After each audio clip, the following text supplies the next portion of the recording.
Hello students, welcome back to my YouTube channel. तो previous video में मैंने एक स्मॉल इंट्रोडक्शन दी थी on this chapter. So I hope आपने वो देख ली है।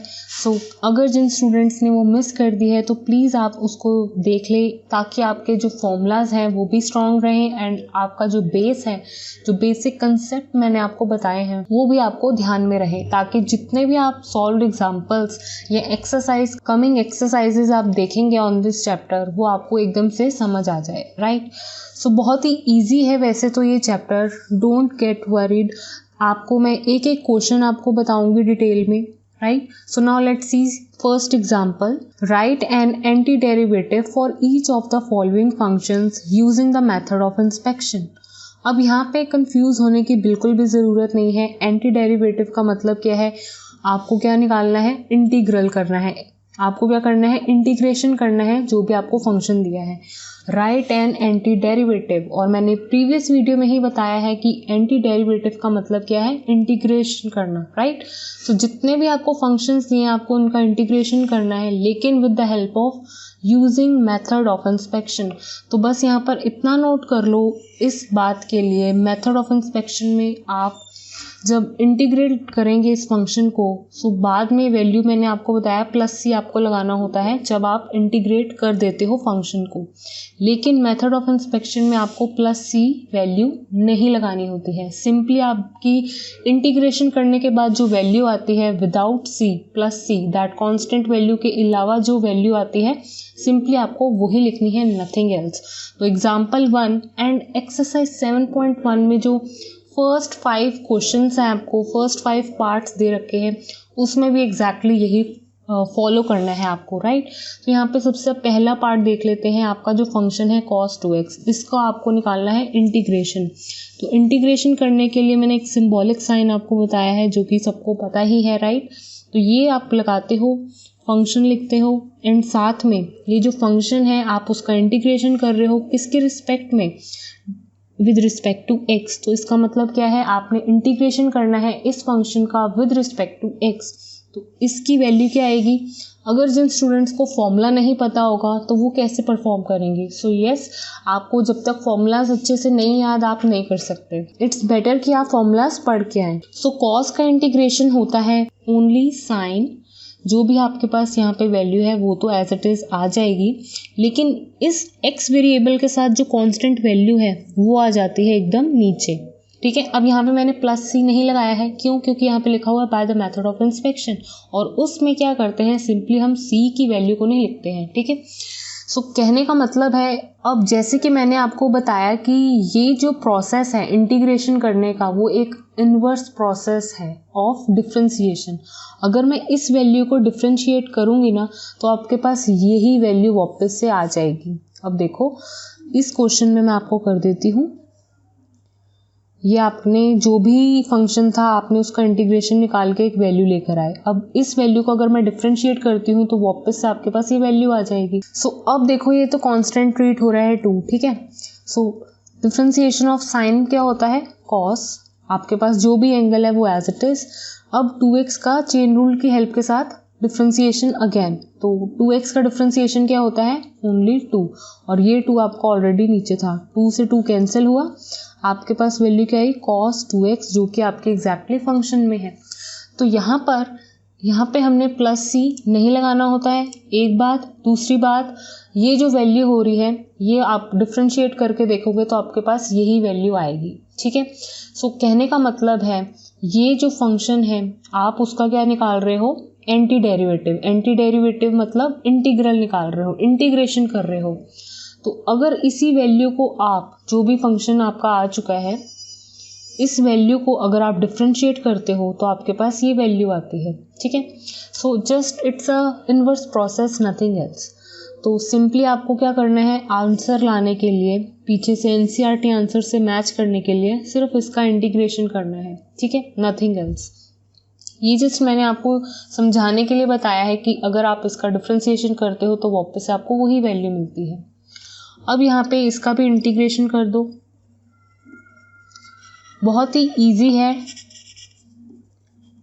3 जो भी वैल्यू है आपकी एक कांस्टेंट वैल्यू है। अब दूसरी बात, अगर आपके पास ये देखो एक वैल्यू है फंक्शन की एडिशन की फॉर्म में, आप इसको ब्रेक करके भी लिख सकते हो। कैसे? Like this. और कांस्टेंट वैल्यूज को आप बाहर लिख सकते हो, जहां पर आप अलग कर सकते हो कांस्टेंट वैल्यूज को, जैसे यहाँ पे इजीली हो रही है। तो कहने का मतलब है अंदर आपके पास मेन फंक्शन क्या है जिसका आपको इंटीग्रेशन करना है, x के ऊपर 2 और यहाँ पर x के ऊपर 3। अब मैंने आपको फॉर्मूला बताया था, जब भी x के ऊपर पावर n होती है और उसका आपको इंटीग्रेशन करना होता है तो फॉर्मूला क्या है, n के ऊपर पावर बस n में पावर 1 ऐड हो जाती है, वही वैल्यू नीचे भी आ जाती है। ठीक है, तो यहाँ पर आप वही कर रहे हैं, x की पावर क्या है 2, उसमें 1 ऐड हो गया, यही पूरी पावर नीचे भी आप लिखोगे, ये 4 एज इट इज। ऐसे ही x के ऊपर अब 3 है तो इसमें 1 ऐड हो गया, ये पूरी पावर आपकी नीचे एज इट इज। तो यहाँ पे मैं प्लस ही लगाती अगर यहाँ पे ये ना लिखा होता। जैसे कि यहाँ पे लिखा हुआ है कि मेथड ऑफ इंस्पेक्शन की हेल्प से करना है, तो उसका मतलब बस क्लियर यही है कि आपको कांस्टेंट वैल्यू ऐड नहीं करनी है after integration of your functions. ठीक है, सो यहाँ पर आपके पास कैलकुलेट करके वैल्यू क्या आएगी, इसकी पावर हो जाएगी 3 और यहाँ पर वैल्यू क्या हो रही है लाइक दिस, जिससे कि 3 से 3 कैंसिल हो रहा है। तो फाइनल आंसर आपका क्या है, x³ प्लस x4। तो अगर आप इसको डिफ्रेंशिएट करते आपको वैल्यू क्या मिलती, ये। Now let's see third part. अब आपको करना है इसका इंटीग्रेशन। तो log x होता है इसका आंसर, क्योंकि 1/x का इंटीग्रेशन मैंने आपको बताया है, फॉर्मूला क्या होता है, ऑलवेज log mod में x। ठीक है, सो यहाँ पर आपका फर्स्ट एग्जाम्पल सॉल्व हो चुका है। अब आप देखो सेकंड एग्जाम्पल। सेकंड एग्जाम्पल्स में सिंपली लिखा हुआ है आपको इंटीग्रल्स सॉल्व करने हैं, जो भी वैल्यू दे रखी है आपको उसको जस्ट सॉल्व करना है। तो जैसे कि यहाँ पे मेथड ऑफ इंस्पेक्शन की हेल्प से नहीं सॉल्व करना है, तो यहाँ पे नॉर्मली आपको इंटीग्रल्स को सॉल्व करना है, तो मतलब आपके पास जब इसको सॉल्व करोगे तो बाद में आपको +c ऐड करना है। ठीक है, सो एग्जाम्पल 2 देखो, यहाँ पे वैल्यू है इस तरह से। सबसे पहला स्टेप, इसको सिंप्लीफाइड वे में लेकर आओगे। जितना सिंप्लीफाई होगा उतना आप पॉसिबल कोशिश करोगे कि आप सिंपल से सिंपल वे में इसको लेकर आओगे।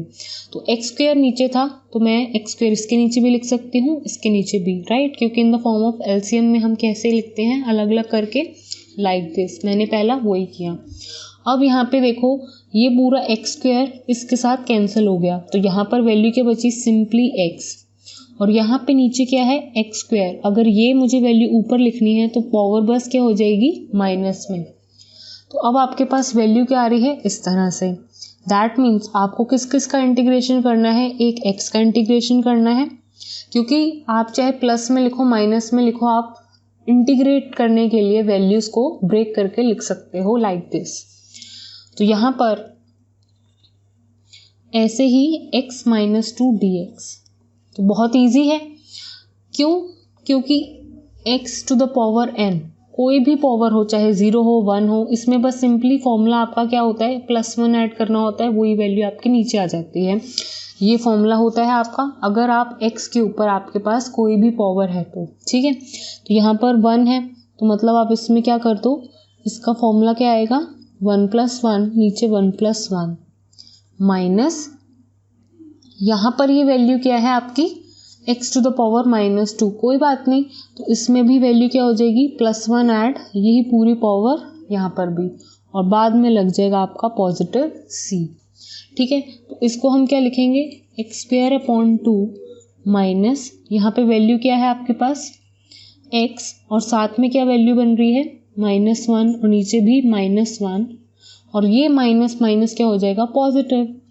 तो कहने का मतलब है आपके पास यहाँ से वैल्यू क्या आ रही है, x²/2 प्लस यहाँ पे x टू द पावर -1 है, इसको अगर मैं पॉजिटिव में लिखना चाहूँ तो मैं नीचे करके लिख सकती हूँ, क्योंकि अगर आप इसको डिनोमिनेटर में लेकर आओगे तो ये माइनस क्या हो जाएगा, +1 में आपको इस तरह से दिखेगा। तो फाइनल आपका आंसर सेकंड एग्जाम्पल के फर्स्ट पार्ट का आया है ये। इसी तरह से सेकंड पार्ट देखो। अब सेकंड पार्ट को सॉल्व कर रही हूँ मैं। कहने का मतलब है आप किस किस को इंटीग्रेट कर रहे हो, x टू द पावर 2/3 + 1 का भी इंटीग्रेशन करोगे। मतलब हमने बस इंटीग्रेशन को इस तरह से ब्रेक करके लिख दिया है, नथिंग एल्स। तो यहाँ पर फॉर्मूले के अकॉर्डिंगली जो भी पावर है उसमें 1 ऐड हो जाता है, वही पावर आपके नीचे आ जाती है।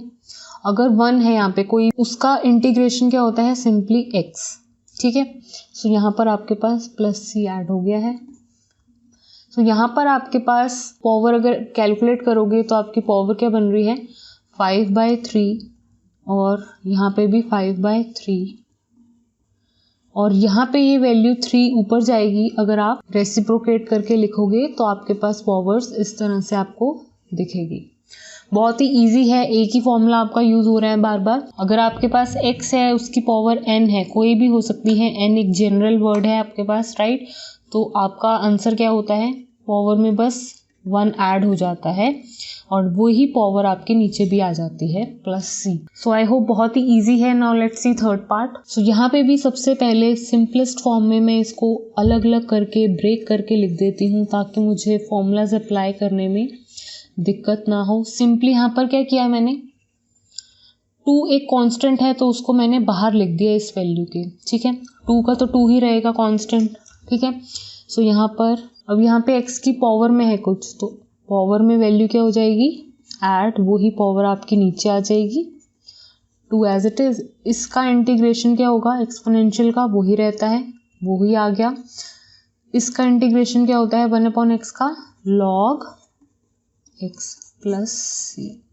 तो इन सब के लिए आप ऐसे c ऐड करते रहेंगे तो है तो ऑलवेज वो कांस्टेंट वैल्यू ही। तो बस आपको क्या करना होता है, सिंपली लास्ट में एक c ऐड कर दो, दैट्स इट, ठीक है। यहाँ पर x की पावर क्या बनेगी, 5/2, यहाँ पर भी 5/2, जिसको आप रेसिप्रोकेट करके लिखोगे नेक्स्ट स्टेप में तो 2/5 दिखेगा यहाँ पर। सो आपका फाइनल आंसर है लाइक दिस। सिंपली मैं फॉर्मूलाज अप्लाई कर रही हूँ, कुछ भी एक्स्ट्रा नहीं कर रही हूँ, राइट। एग्जाम्पल 3 देखो, फाइंड द फॉलोइंग इंटीग्रल्स। यहाँ पे भी आपको सॉल्व करना है। सो इंटीग्रेशन को सिंपलेस्ट फॉर्म में सबसे पहले तो ब्रेक करके लिख लिया करो ताकि आपको फॉर्मूला अप्लाई करने में दिक्कत बिल्कुल भी ना आए। अब आपको पता है sin x का इंटीग्रेशन होता है minus cos x, and cos x का इंटीग्रेशन होता है पॉजिटिव साइन x। तो ये आपके पास फॉर्मूला की हेल्प से आपने फॉर्मूला अप्लाई किया, सिंपली नथिंग एल्स। अब यहाँ पे सिंपलेस्ट फॉर्म में मैं इसको कैसे लाऊंगी, जब ये वैल्यू एकदम प्रोडक्ट में इसके साथ मल्टीप्लाई हो रही है, तो ये वैल्यू को मैं इसके साथ भी मल्टीप्लाई कर रही हूँ, यही वैल्यू मैं इसके साथ भी मल्टीप्लाई कर रही हूँ। तो cosec x multiply with cosec x plus cosec x into cot x। अब यहाँ पे नेक्स्ट स्टेप क्या होगा, कोसेकेंड x को मतलब ये 2 बार है, इसका मैं स्क्वायर कर सकती हूँ, कोसेकेंड स्क्वायर x, राइट। और ये इंटीग्रल मैंने यहाँ भी लगा दिया है, कोसेकेंड x कॉट x के ऊपर। सो यहाँ पर इसका फॉर्मूला क्या होता है, माइनस कॉट x। इसका फॉर्मूला क्या होता है आपके पास, माइनस कोसेकेंड x। तो मतलब ये भी माइनस में है, ये भी माइनस में है, मतलब माइनस आप कॉमन ले सकते हो पहली बात तो, और इस तरह से भी लिख सकते हो, नहीं तो minus cot x minus cosecant x plus C भी लिख सकते हो, it is up to you, ठीक है। Now let's see third part. So मैंने आपको बताया है कि इंटीग्रेशन के फॉर्मूलाज अप्लाई करने से पहले जितना भी आपको सिंपलेस्ट फॉर्म में आप लेकर आ सके अपने फंक्शन को लेकर आइए। तो यहाँ पर भी मैं इसको सिंपलेस्ट फॉर्म में लेकर आऊँगी क्योंकि यहाँ पर मेरे को डायरेक्ट फॉर्मूला तो इंटीग्रेशन का कोई आता नहीं है, राइट। सो मैंने देखो क्या करा है, इसको cos स्क्वायर x यहाँ पे डिवाइड हो रहा है और ये वैल्यू को मैं एलसीएम लेके इसके नीचे भी लिख सकती हूँ, इसके नीचे भी लिख सकती हूँ। So 1/cos square x minus sine x upon cos square x, ठीक है, लाइक दिस। अब मैं इसको अलग अलग करके भी लिख सकती हूँ, 1/cos स्क्वायर x माइनस इस पे भी इंटीग्रेशन लगा दो sine x upon cos square x। अब मैंने नेक्स्ट स्टेप क्या किया है, cos स्क्वायर x को वापस यहाँ पे न्यूमरेटर फॉर्म में लेकर आना है। तो cos स्क्वायर x को ऊपर जब आप न्यूमरेटर में लिखते हो तो आप क्या लिख सकते हो, secant square x। Trigonometric formulas, trigonometric identities आपकी हर जगह यूज होंगी। सो ट्रिग्नोमेट्रिक्स के फॉर्मूलाज आइडेंटिटीज तो कभी आप भूलना ही मत, राइट। सो यहाँ पर देखो मैंने क्या किया है, साइन एक्स के नीचे कॉस एक्स लिख दिया है और एक कॉस एक्स को मैंने एज इट इज लिख दिया है। तो यहाँ पर देखो ये एज इट इज चल रहा है क्योंकि मैं एक साथ फॉर्मूला अप्लाई करके सॉल्व करूँगी। इस टर्म को क्या लिख सकते हो आप, tan x लिख दिया मैंने, और इस वैल्यू को cos x को ऊपर भेजोगे तो न्यूमरेटर में secant x की फॉर्म में ही भेज सकते हो। तो यहाँ पर आपको इसका फॉर्मूला भी मैंने इंटीग्रेशन का बताया है एंड इसका भी इंटीग्रेशन का फॉर्मूला आपको पता है। तो यहाँ पर इसकी वैल्यू क्या आई, tan x, और यहाँ पे इसका फॉर्मूला क्या होता है, secant x। तो ये आपका फाइनल आंसर आया है for third part. Now let's see example 4. Find the antiderivative f of f defined by this, where f of 0 is equals to 3. अब यहाँ पे स्टूडेंट्स क्वेश्चन को देख के कंफ्यूज हो सकते हैं, लेकिन कंफ्यूज होने की बिल्कुल भी बात नहीं है। आपको पता है यहाँ पर आपको फाइंड क्या करना है, कैपिटल f के नाम से एक फंक्शन है, इसको फाइंड करना है पहली बात, ठीक है। और वो कब फाइंड करना है, जब आपके पास फंक्शन आ जाएगा, उसके अंदर वैल्यू क्या डालोगे आप, वेरिएबल की जगह 0, और वो वैल्यू किसके इक्वल रखोगे, 3 के इक्वल। तो सॉल्व करने के बाद जो भी वैल्यूज आएंगी वो आपको फाइंड करनी है, ठीक है। सो यहाँ पर आप एफ एक्स लेकर कैसे आओगे, क्योंकि यहाँ पे क्वेश्चन ये है कि आपको गिवन क्या है, small F x. Small F x आपके पास गिवन है। वो कहते हैं आपको निकालना है एंटी डेरिवेटिव एफ का। एंटी डेरिवेटिव एफ का ऑफ एफ, ये जो आपके पास डिफाइंड है फंक्शन स्मॉल एफ, इसका एंटी डेरिवेटिव एफ निकालना है आपको। मतलब इस वैल्यू को, एफ वैल्यू को, एफ स्मॉल फंक्शन को इंटीग्रेट करोगे जब, तो आपको वैल्यू क्या मिलेगी, कैपिटल एफ एक्स।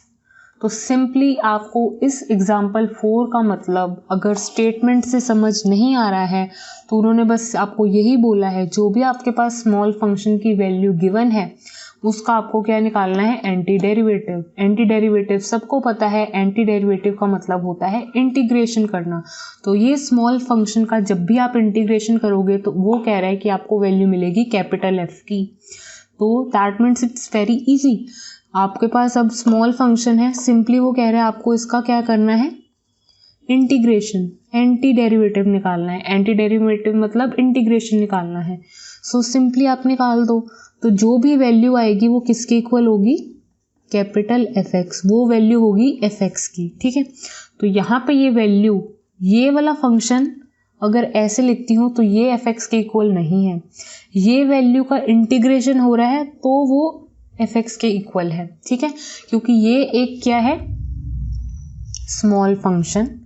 जब तक आप इसके ऊपर इंटीग्रेशन नहीं अप्लाई करोगे तब तक आपको कैपिटल एफ एक्स नहीं मिलेगा। तो ये मैंने पूरी वैल्यू एफ एक्स के इक्वल तभी लिखी है क्योंकि ये वैल्यू एफ एक्स के इक्वल आएगी। कब आएगी, जब इस स्मॉल फंक्शन पे आप इंटीग्रेशन करोगे। तो बस ज़्यादा कंफ्यूज होने की बिल्कुल भी बात नहीं है। जो भी आपको फंक्शन दिया है उसका आपको इंटीग्रेशन करना है, नथिंग एल्स। यहाँ पे इसका इंटीग्रेशन करोगे तो वैल्यूज़ को एकदम ब्रेक करके लिख लो ताकि आपके लिए ईजी रहेगा, ठीक है। तो यहाँ पर x टू द पावर 3 है तो इसका इंटीग्रेशन होता है लाइक दिस।